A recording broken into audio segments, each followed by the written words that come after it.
We're looking at finance tonight. So the purpose of introducing the subject, financing the social economy sector, I thought it best to stick to the fundamentals of people, project and payback. These are the three basic principles that we as lenders apply when a borrower asks for money. Think about it. Put yourself in the shoes of the lender, and I'm sure all of you would love to be in the shoes of bankers at the minute. Probably one of the most enjoyable. I've been in the shoes of a banker for 32 years because I've worked in the industry. Let me tell you, the past 3 years have been the hardest. If you're being asked to lend your money to somebody, if you personally were asked to lend your money, you'd want answers to some several key questions. And what are those? You'd want to know, first of all, the people you were lending it to. You'd ask, are they any good at what they do? Do they have a track record of performance? Do they stick at it through the bad times as well as the good times? Or are they like Manchester City supporters and only come out whenever it comes good? Just thought I'd get in there early on. You'd also want to ask, what is the project I'm supporting? So again, your own money, your own pocket, what's the project I'm supporting? What sort of business is it that I'm lending this money to? How strong is the market for the products? How are they doing relative to the competition? And what is their potential for growth? Finally then, you definitely want to know about payback. How will the business generate the cash to repay the borrowing, including the interest, which is your due reward for the risk you're taking?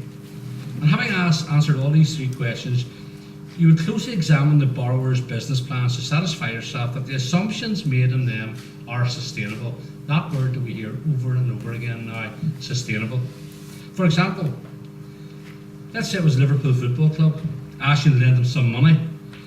How would you react if they said that they're going to repay you from income earned in next season's Champions League? Somewhat unlikely.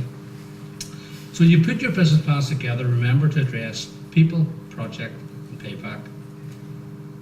Social enterprises are businesses. They trade, they deliver services, they produce products, they generate profits, and they seek to grow. They're no different than any other part of the business community in that sense. A term that I dislike, which is often described to talk about our sector, is the not-for-profit sector. The term I prefer is the more-than-profit sector. Our sector, it generates profits, it employs people, it contributes to the economy, but we don't distribute our profits to maximise shareholder wealth. Rather, we reinvest our profits to deliver social good and public benefit.